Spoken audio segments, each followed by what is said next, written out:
उत्तर भारत के इस लाजवाब किले का दबदबा पूरे इलाके में कायम है, लेकिन किले के लिए बलिदान देने वाले आदमी को भुलाया नहीं जा सकता।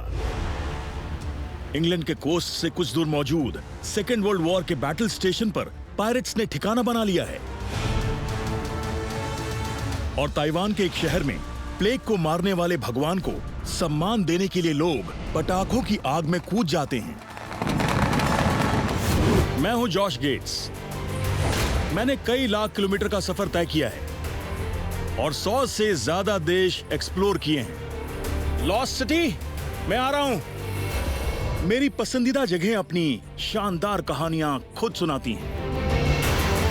तो आपके सामने पेश है कुछ कहानियां और रहस्य उन लेजेंडरी लोकेशंस की।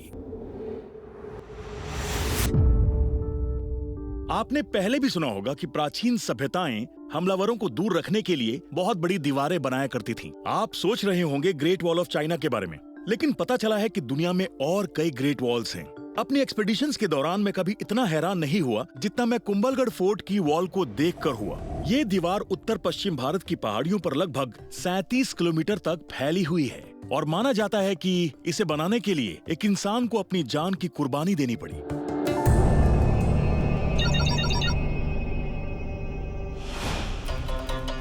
राजस्थान भारत का सबसे बड़ा राज्य है। पहाड़ियों और रेगिस्तान से भरे इस राज्य का एरिया लगभग जर्मनी के बराबर है। राजस्थान का मतलब है राजाओं की धरती और इन्हीं में से एक राजा ने इस इलाके के इतिहास को हमेशा के लिए बदल के रख दिया।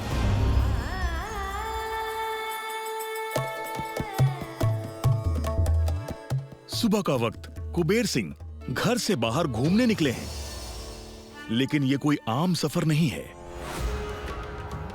उन्हें पहाड़ियों पर 22.5 किलोमीटर तक का सफर तय करना है, वो भी पैदल। इनकी मंजिल है कुंभलगढ़ फोर्ट, जो अरावली माउंटेन रेंज में स्थित है। किले की शानदार बाहरी दीवार दुनिया में दूसरी सबसे लंबी दीवार है, क्योंकि सबसे लंबी दीवार चाइना में है। इसीलिए इसे कहते हैं ग्रेट वॉल ऑफ इंडिया। और इसके निर्माण के पीछे एक कड़वा सच छिपा है। यहाँ किला बनाने की योजना 15वीं सदी में मेवाड़ के हिंदू राजा राणा कुंभा ने बनाई थी। ताकतवर सेनाओं द्वारा लगातार किए जा रहे हमलों से बचने के लिए राजा ने सुरक्षा बढ़ाने का फैसला किया। शहर और जनता को हमलावरों से बचाने के लिए राणा कुंभा ने एक शानदार किले का डिजाइन तैयार किया। निर्माण का काम शुरू हुआ 1443 में, लेकिन माना जाता है कि जल्द ही राजा को एक बड़ी मुश्किल का सामना करना पड़ा। मजदूर दिन भर में जो काम करते थे, रात में वो निर्माण नीचे गिरकर तबाह हो जाता। परेशान राणा कुंभा ने मेहर बाबा नाम के संत से राय मांगी। बाबा ने बताया कि किला शापित है। शाप को खत्म करने के लिए देवता नर बलि मांग रहे हैं, लेकिन कोई राजी नहीं हुआ। इसलिए बाबा खुद बलि देने के लिए तैयार हो गए। कहते हैं देवताओं ने बलि स्वीकार की और शाप खत्म हो गया। किले की दीवार को 1458 में पूरा कर लिया गया। आज कुबेर जैसे श्रद्धालु कठिन चढ़ाई चढ़कर कुंभलगढ़ जाते हैं और बाबा के 2 मंदिरों में माथा टेकते हैं।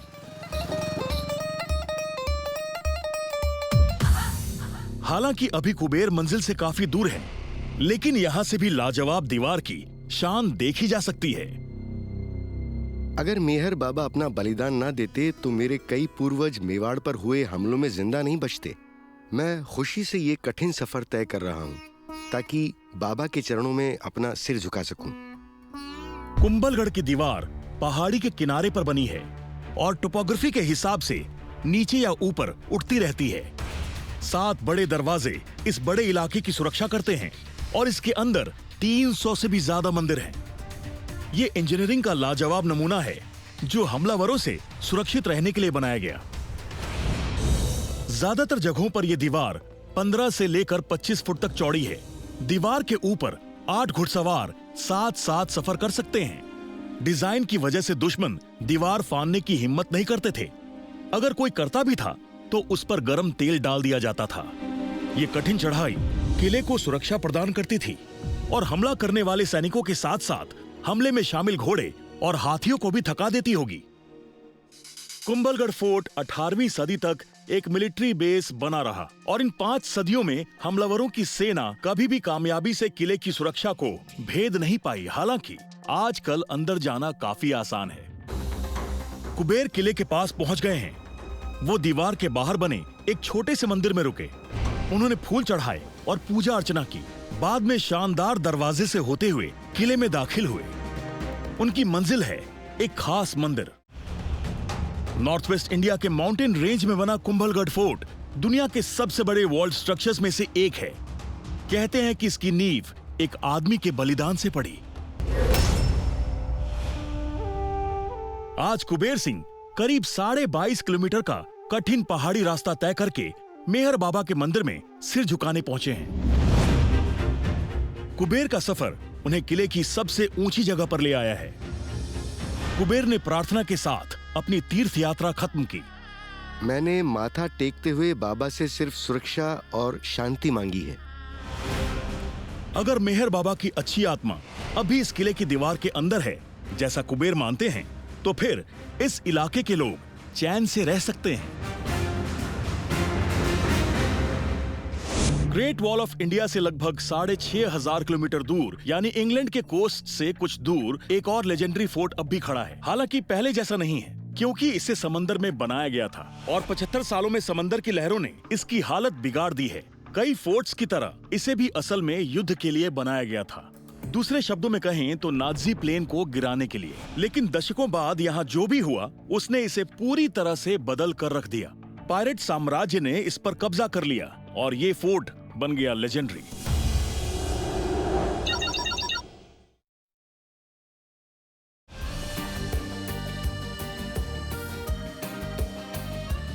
लंदन से करीब 24 किलोमीटर पूर्व में नॉर्थ सी के अंदर अलग से दिखने वाले स्ट्रक्चर्स का एक नेटवर्क है। यह किसी साइंस फिक्शन मूवी का सेट लगता है और कुछ दशकों पहले इन पर गैर कानूनी लोगों ने कब्जा कर रखा था। ब्रिटेन 1940 ब्लिट्ज नाम के ऑपरेशन के दौरान नाजीज ने लंदन के ऊपर बम बरसाए। हमले के बाद ब्रिटिश आर्मी ने लंदन को सुरक्षित रखने के लिए सिविल इंजीनियर गाय मांसल से मदद मांगी। अब उनके नाम से ही लेजेंडरी मांसल आर्मी सी फोर्ट्स का नाम जुड़ा है। स्ट्रैटेजी के हिसाब से बनाए गए ये सी फोर्ट्स 7 इंटरकनेक्टेड स्टील स्ट्रक्चर्स का एक समूह है। युद्ध के दौरान हर फोर्ट हाउस में 265 लोग रहते थे। वो अपनी फायर पावर की वजह से मशहूर हुए। उन्होंने दुश्मन के 22 एयरक्राफ्ट और 30 फ्लाइंग बॉम्ब्स तबाह किए। फोर्ट्स ने नाजी सेना को भारी नुकसान पहुंचाया और इंग्लैंड को युद्ध के लिए पूरी तरह से तैयार होने का मौका मिल गया। युद्ध के खत्म होते ही फोर्ट्स को खाली कर दिया गया, लेकिन 2 दशक बाद उनमें नए लोगों ने डेरा डाल दिया। ये है प्रोजेक्ट रेड सैंड के डेविड फिलिप्स। इनका ग्रुप आखिरी इंटैक्ट आर्मी सी फोर्ट को प्रोटेक्ट और रेस्टोर कर रहा है। आज वो करीब 21 किलोमीटर का सफर तय करेंगे, वो भी बॉब लेरॉय के साथ। बॉब जानते हैं कि अच्छे वक्त में फोर्ट्स कैसे दिखते थे, क्योंकि उन्होंने 3 साल उन पर काम किया है, सैनिक के रूप में नहीं, बल्कि पायरेट रेडियो में आरजे की तरह। सही सुना आपने, पायरेट रेडियो। 60 के दशक के मध्य में सी फोर्ट्स ब्रिटिश लोगों द्वारा छेड़ी एक और जंग का केंद्र बन गया। जी नहीं, दुनिया की आजादी के लिए नहीं, बल्कि ये लड़ाई थी म्यूजिक से जुड़ी हुई। 1960 के दशक की शुरुआत में ब्रिटिशर्स अलग ढंग से रहते थे। यूके के सिटीजन्स दुनिया भर के म्यूजिक को सुन नहीं पाते थे जैसा हम आज सुन सकते हैं। उनके पास थे ट्रांजिस्टर रेडियोस और एक स्टेशन था ब्रिटिश गवर्नमेंट का बीबीसी। बीबीसी हफ्ते में सिर्फ 1 घंटे पॉप म्यूजिक प्ले करता था और इंडिपेंडेंट ब्रॉडकास्ट्स पर कानूनी पाबंदी थी, तो म्यूजिक के दीवाने कहां जाते? तभी रॉक म्यूजिक पसंद करने वाले आरजेस की एंट्री हुई। उन्होंने सी फोर्ट्स पर म्यूजिक स्टेशन खोले जो इंटरनेशनल वाटर्स में होने के कारण गवर्नमेंट और कानून की पहुंच से बाहर थे। वो 24 घंटे अपनी पसंद का म्यूजिक प्ले करते और 2 करोड़ लोग उन स्टेशन को सुना करते। इसीलिए ये बन गए पायरेट्स ऑफ रेडियो। 60 के दशक का युवा मन मर्जी करना चाहता था। वो अपनी पहचान बनाना चाहता था अपने कपड़ों और पसंदीदा म्यूजिक से। वो अलग ही दुनिया थी और रेडियो इसमें अच्छी तरह से फिट हुआ। पायरेट रेडियोस का शुक्रिया, क्योंकि ब्रिटिशर्स अब द बीटल्स जैसे बैंड्स को सुन सकते थे। रोलिंग स्टोन्स की भी थोड़ी बहुत शुरुआत पायरेट स्टेशन से ही हुई। डेविड और बॉब सी फोर्ट पर पहुंचे और उस तरफ बढ़ने लगे जहां से म्यूजिक के मैजिक की शुरुआत हुई। बहुत समय गुजर गया, कभी हम यहाँ रहते थे। ओरिजिनल स्विच वो रहा, सब कुछ वैसा ही है। देखें काम करता है या नहीं। नहीं कर रहा है। हालांकि इसकी हालत खराब हो रही है, लेकिन रेड सैंड्स लगभग वैसा ही दिखता है जैसे 50 साल पहले था। इन्हीं मेस हॉल्स, स्लीपिंग रूम्स और मेंटेनेंस रूम्स को पायरेट रेडियो टीम्स इस्तेमाल करती थी। इनके लिए खतरनाक लड़ाइयां भी हुई। जी हां, ये लोग रेडियो पायरेट्स के अलावा और भी बहुत कुछ थे। यहाँ सी फोर्ट से ज्यादा स्टेशंस थे, जिसकी वजह से झगड़े होने लगे। आरजेस यानी रेडियो जॉकीज को समंदर में फेंका गया। आधी रात में रेड्स, लड़ाइयां और किडनैपिंग्स होती, और एक केस में मर्डर भी हुआ।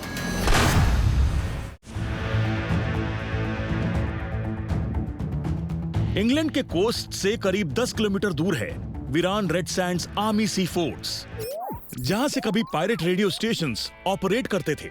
और यहां मौजूद डीजेस यानी आरजेस की सोसाइटी ने ब्रिटिशर्स को इंडिपेंडेंट ब्रॉडकास्टिंग से वाकिफ कराया। विरोधी स्टेशंस कब्जे की होड़ में एक दूसरे से लड़ने लगे, क्योंकि यह जगह ब्रिटिश ब्रॉडकास्टिंग लॉज के बाहर थी, इसलिए माहौल खतरनाक हो गया।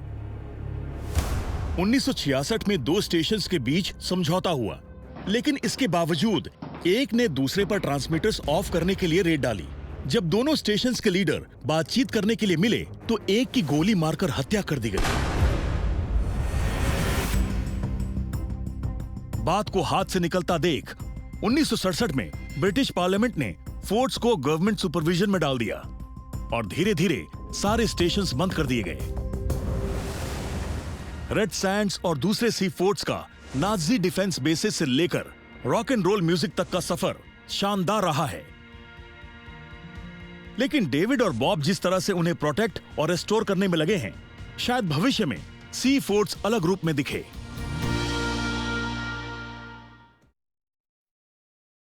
अगर आपने मेरे एक्सपीडिशंस को फॉलो किया है तो आप जानते होंगे कि कई बार हालात खराब हो जाते हैं, चाहे वो प्लेन से जंप करना हो या टूट रहे पर्माफ्रॉस्ट से नीचे उतरना या पानी से भरी टनल में आगे जाना। यह तो पागलपन है। लेकिन ताइवान में एक जगह है जहां लोग मुझसे ज्यादा रिस्क लेते हैं। हर साल आम तौर पर खामोश रहने वाले शहर यानशुए में चारों तरफ से आग बरसने लगती है और आग से बचने की बजाय लोग सीधा खतरे की तरफ भागते हैं।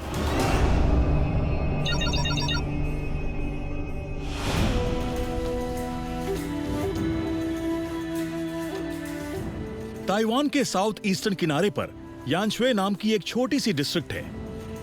ताइवान के बड़े शहरों से अलग यहाँ लोग बड़ी शांति से अपना जीवन व्यतीत करते हैं। जी हाँ, ज्यादातर समय। चाइनीज न्यू ईयर शुरू होने के 2 हफ्ते बाद यानशुए में चारों तरफ शोरगुल मच जाता है। यहाँ पर ऐसे फेस्टिवल का आयोजन होता है जिसमें 14 लाख पटाखे चलाए जाते हैं। पटाखों को लोगों के सामने नहीं बल्कि उनके ऊपर चलाया जाता है। यानशुए फायरवर्क्स फेस्टिवल के पीछे एक शानदार कहानी है और वो कहानी यहां से शुरू होती है। ये है वू मियाओ टेम्पल। 18वीं सदी के आखिर में कॉलरा और प्लेग ने 2 दशक तक डिस्ट्रिक्ट को जकड़ कर रखा और लोगों के बचने के आसार कम हो गए। हर रोज 1000 से ज्यादा लोग इन बीमारियों से मरने लगे। जब कोई चारा नहीं बचा तो शहर के लोगों ने शामन से मदद मांगी। शामन वू मियाओ टेम्पल में गए और उन्होंने चाइनीज गॉड ऑफ वॉर गुआनगोंग से रहम की प्रार्थना की और गुआनगोंग को पायरोटेक्निक्स पसंद थी। गुआनगोंग इस शर्त पर लोगों को बचाने के लिए तैयार हुए कि उनकी पूजा या स्वागत फायरवर्क से की जाए। शहर के लोगों ने जितनी हो सकती थी उतनी फायर पावर जमा की और गुआनगोंग ने लोगों की रक्षा की।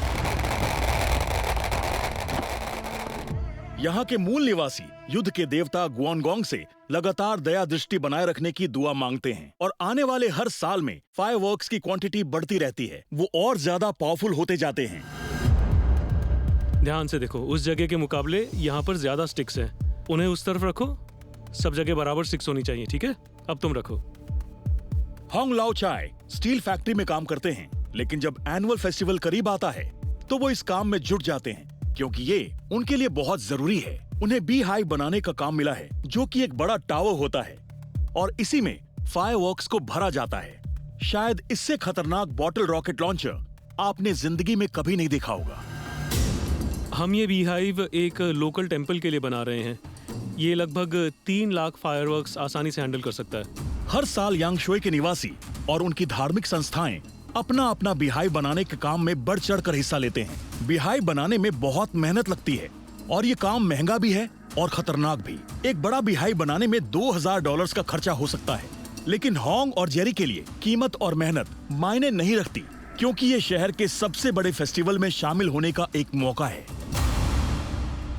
आखिर वो दिन आ गया जब युद्ध के देवता को नमन किया जाएगा।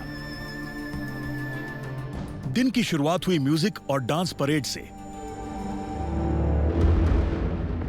दिन ढलते ही बीहाइव सामने आ गए, जो रॉकेट से भरे हुए थे, और यहाँ के स्थानीय निवासी फायरवर्क शो के लिए तैयार होकर आए हैं। वो शॉर्ट्स और सैंडल्स पहनकर नहीं आए जैसे अमेरिकन करते हैं 4 जुलाई को। ये बॉडी आर्मर से लैस हैं। ये फेस्टिवल मार्डी ग्रा और द हर्ट लॉकर से मिलता जुलता है। पता चला कि लोगों की भीड़ की तरफ फायरवर्क्स लॉन्च करना ही पागलपन नहीं है। सबसे बड़ा पागलपन ये है कि लोग भी बीहाइव के पास पहुंच जाते हैं ताकि रॉकेट्स उन्हें हिट करें। कहते हैं कि अगर फायरवर्क्स आपको हिट करें तो अगले साल किस्मत आपका ज्यादा साथ देगी, अगर आपके जख्म भर गए तो। पिछले साल फेस्टिवल में मेरे पैर पर चोट लगी थी, बहुत दर्द हुआ, इसलिए इस बार मैं कोई चांस नहीं लूंगी। देखिए मेरी सेफ्टी पैडिंग को। अगर लोग सही तरीके से कपड़े नहीं पहनेंगे तो बुरी तरह से जख्मी हो सकते हैं, इसलिए मेरी टीम हाई अलर्ट पर है। टेंट के अंदर जेरी को सिग्नल का इंतजार है और बाहर खड़ी भीड़ पूरी तरह से तैयार है। मैं एक्साइटेड भी हूँ और नर्वस भी। अब 14 लाख रॉकेट्स भीड़ की तरफ छोड़े जाएंगे। सदर्न ताइवान के यानशुए शहर में एक कहानी का जश्न मनाते हुए दुनिया के सबसे खतरनाक फायरवर्क्स डिस्प्ले का आयोजन किया जाएगा। इस फेस्टिवल में चाइनीज गॉड ऑफ वॉर को रेस्पेक्ट दी जाती है, लेकिन एक चीज का ध्यान रखें, फायरवर्क्स मास्टर के सिग्नल के बाद आपको बचने का मौका नहीं मिलेगा।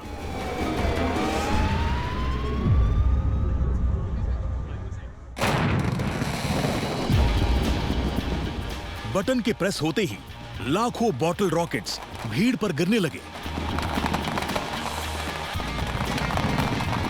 मॉडिफाइड मोटरसाइकिल हेलमेट्स और fire resistant dresses bottle rockets के वार को झेलने में काम आए, लेकिन कुछ रॉकेट्स इतने छोटे हैं कि वो हेलमेट्स के अंदर घुस सकते हैं, जिससे स्किन बर्न, हियरिंग लॉस और ब्लाइंडनेस तक हो सकती है। ये मजेदार फेस्टिवल है ताकि किस्मत साथ देती रहे, इसलिए इसमें ज्यादातर शामिल लोग जोखिम उठाने से बिल्कुल नहीं घबराते हैं।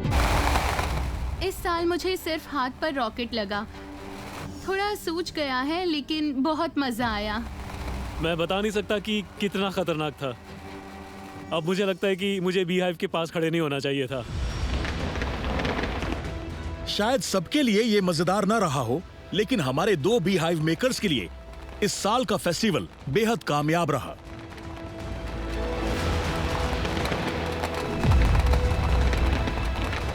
यांगशुए फायरवर्क्स फेस्टिवल कमजोर दिल वालों के लिए नहीं है, लेकिन फिर भी यहाँ का हर निवासी खुशहाली की कामना करते हुए इस शहर की परंपरा को सम्मान देने के लिए इसमें शामिल होता है। आपका सफर आपको कहीं भी ले जाए, वहां आपको सबकी भलाई के लिए दिए गए बलिदान की कहानियां जरूर मिलेंगी, जैसे नागरिकों को बचाने के लिए एक बड़ी दीवार का निर्माण, या वो टावर्स जिन्होंने नाज़ियों को सबक सिखाया और इंडिपेंडेंट ब्रॉडकास्टिंग को जन्म दिया।